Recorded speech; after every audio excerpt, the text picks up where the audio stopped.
Hello guys, welcome back to my channel. ఈరోజు ఒక కొత్త నోటిఫికేషన్తో వచ్చానండి. ఎస్సిఎల్ టెక్నాలజీలో సపోర్ట్ ఇంజనీర్ పొజిషన్స్ అనేవి ఓపెనింగ్స్ అనేవి చేశారు. సో ఇక్కడ మనకి సపోర్ట్ ఇంజనీర్ అనగానే ఏదైనా ఒక అప్లికేషన్ మీద వర్క్ చేస్తూ వాళ్ళకి సపోర్ట్ అనేది ప్రొవైడ్ చేయాలి. వెదర్ అది support knowledge like technical skills, back and support, telecom, whatever there ఏదైతే పర్లేదు. సో ఆ అప్లికేషన్కి ఒక సపోర్ట్ ఇంజనీర్ వాళ్ళు ఉంటారో ఆ టీం ఉంటుంది. సో ఆ టీం అనేది వర్క్ చేస్తుంది. సో ఎస్సిఎల్ టెక్నాలజీలో పొజిషన్స్ అనేవి ఓపెన్లో ఉన్నాయి ఆ సపోర్ట్ ఇంజనీర్కి. అది కూడా వచ్చేసి హైదరాబాద్ లొకేషన్లో. ప్రాజెక్ట్ రోల్ వచ్చేసరికి సపోర్ట్ ఇంజనీర్, స్కిల్ వచ్చేసరికి L3 లెవెల్లో వర్క్ చేయాలి మనం. And secondary skills like back and skills ఏమైనా సపోర్ట్ చేసి ఉంటే, టెలికామ్లో ఇట్లా వర్క్ చేసి ఉంటే వాళ్ళకి కొంచెం ఎక్స్ట్రా ప్రిఫరెన్స్ అనేది ఇస్తారు. లైక్ ప్రిఫరెన్స్ అనేది మోర్ ఇస్తారు వాళ్ళకి. సో మనం డీటెయిల్గా డిస్క్రిప్షన్లోకి వెళ్ళిపోతే చూసుకున్నట్టయితే లైక్ సీనియర్ సపోర్ట్ ఇంజనీర్ రోల్కి కానీ ఎవరైతే ఎక్స్పీరియన్స్ క్యాండిడేట్ ఉన్నారో, సో ఇక్కడ మనకు ఇష్యూస్ అనేది ఒక టికెట్ ఫామ్లో వస్తాయండి మనకు ఫస్ట్. సో దానికి ఒక టైం లైన్ అనేది మనకు ఫిక్స్ చేస్తారు కంపెనీ వాళ్ళు, లేదా మనకు ఒక క్లయింట్. సో దాన్ని ఎలా ఇంప్లిమెంట్ చేయాలి, ఎలా రిజాల్వ్ చేయాలి, క్వాలిటీగా వర్క్ చేసి కస్టమర్ యొక్క సాటిస్ఫాక్షన్ అనేది చేయడమే మన యొక్క వర్క్ అండి. నథింగ్ బట్ సపోర్ట్ ఇంజనీర్ అంటే ఏదైనా ఒక అప్లికేషన్కి వర్క్ చేస్తాడు. ఎలా అంటే ఏదైనా ఒక ఇష్యూ వస్తే ఫస్ట్ టెక్నికల్ సపోర్ట్ టీమ్కి ఒక ట్రిగరింగ్ జరుగుతుంది. లైక్ ఒక టికెట్ అనేది యూజర్ అనేది రైజ్ చేస్తారు. సో నాకు సో అండ్ సో ప్రాబ్లం అనేది ఇక్కడ జరుగుతుంది, ఈ అప్లికేషన్లో ఇక్కడ ఉంది. సో నాకు ఈ ఇష్యూను రిజల్యూషన్ కావాలి.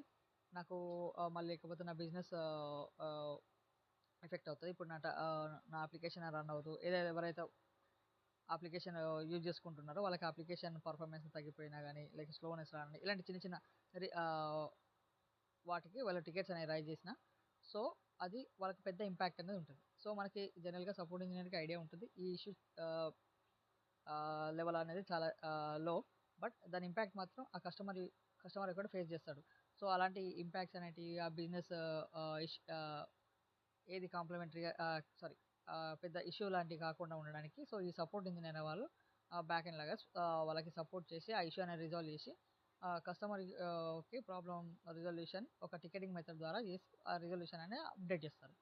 సో ఇది సపోర్ట్ ఇంజనీర్ యొక్క రోల్. ఇక్కడ మనకి క్లియర్ రెస్పాన్సిబిలిటీ అంటే to trouble shoot and resolve the ticket raised by the client. ఇప్పుడు ఒక ఇష్యూ వచ్చింది, అలా చెప్పాను మీకు. ఇష్యూ వచ్చాక క్లయింట్ ఏం చేస్తాడు, అయితే కస్టమర్ అయితే ఒక ఇష్యూ అనేది వాళ్ళ టికెటింగ్ టూల్ నుండి ఒక టికెట్ అనేది మనం యూజ్ చేసే టికెటింగ్ టూల్కి ఒక ఇష్యూ అనేది రైజ్ చేస్తాడు. సో అది వచ్చేసరికి మనకు ఎవరైతే సపోర్ట్ ఇంజనీర్ వర్క్ చేస్తున్నాడో అతనికి అసైన్ అయ్యి, సో అసైన్ అయిన తర్వాత ఇంజనీర్ ఏం చేస్తాడంటే దాని యొక్క ప్రాబ్లం ఏంటనేది ఇక్కడ డిజాల్వ్గా మెన్షన్ చేసేసి చదువుతాడు. ఎవరైతే యూజర్ అయితే రైజ్ చేస్తాడో చదివి ఒకవేళ ఇఫ్ ఇన్ కేస్ యూజర్ కరెక్ట్గా ఎక్స్ప్లెయిన్ చేయకపోతే వాళ్ళతో కనెక్ట్ అయ్యి ఈ యాక్సెస్ తీసుకొని, లేకపోతే ట్రబుల్ షూటింగ్ మన సైడ్ నుండి చేసి ఆ ఇష్యూ అనేది రిజల్వ్ చేయాలి. సో ఇలా ఇలా స్టెప్ బై స్టెప్ ఒక టికెటింగ్ మెథడ్లో జరుగుతుంటుంది. సో అక్కడ ట్రాకింగ్ కూడా జరుగుతుంటుంది. అండ్ ఇక్కడ సెకండ్ పాయింట్ వచ్చేసరికి to understand training programme for new joinees.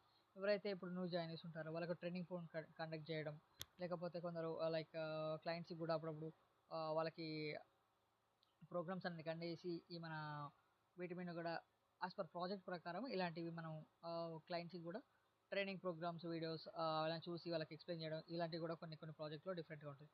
అంటే మళ్ళీ ఇంకోటి to perform knowledge transition during project enhancement. ఇప్పుడు ఒకవేళ ప్రాజెక్ట్ ఎన్హాన్స్ అవుతుంది, లైక్ వేరే వేరే క్లయింట్కి మారిపోయినా కానీ, ఇంటర్నల్గా ఎక్స్పాండ్ చేస్తున్నా కానీ, టికెటింగ్ అనేది ఎక్కువ జరుగుతున్నప్పుడు కూడా మనకి ఎవరైతే లైక్ ట్రాన్సిషన్ మనమైతే ఎవరైతే సపోర్ట్ ఇంజనీర్ ఉంటారో ఆ ఇంజనీర్ అనేవాడు ఈ నాలెడ్జ్ ట్రాన్సిషన్ కూడా చేయాలి. అంటే వాళ్ళకి ఎక్స్ప్లెయిన్ చేసి వాళ్ళకి కేటీ లాగా అన్నట్టు, మనం నార్మల్గా కేటీ అంటాం దీన్ని. నాలెడ్జ్ ట్రాన్సిషన్ అనేది కంపల్సరీ చేసే అంత కెపాసిటీ ఉండాలి, వాళ్ళ రెస్పాన్సిబిలిటీ అన్నట్టు ఇందులో. To document all the define process and method to resolve the ticket. ఈ డాక్యుమెంటేషన్ అనేది చాలా ఇంపార్టెంట్ ఫేస్.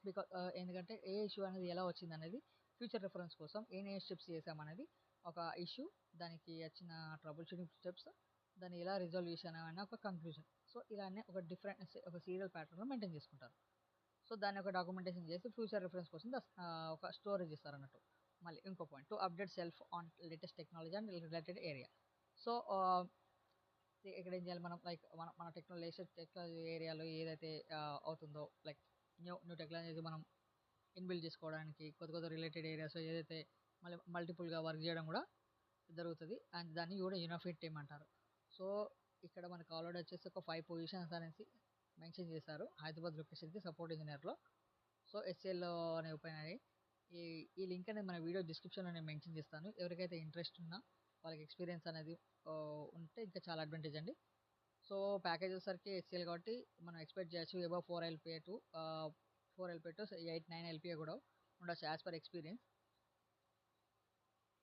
సో ఈ వీడియో మీకు నచ్చినట్టయితే ఎవరైతే జాబ్స్ కోసం సర్చ్ చేస్తున్నారో వాళ్ళకి చేసేయండి, ఫార్వర్డ్ చేయండి.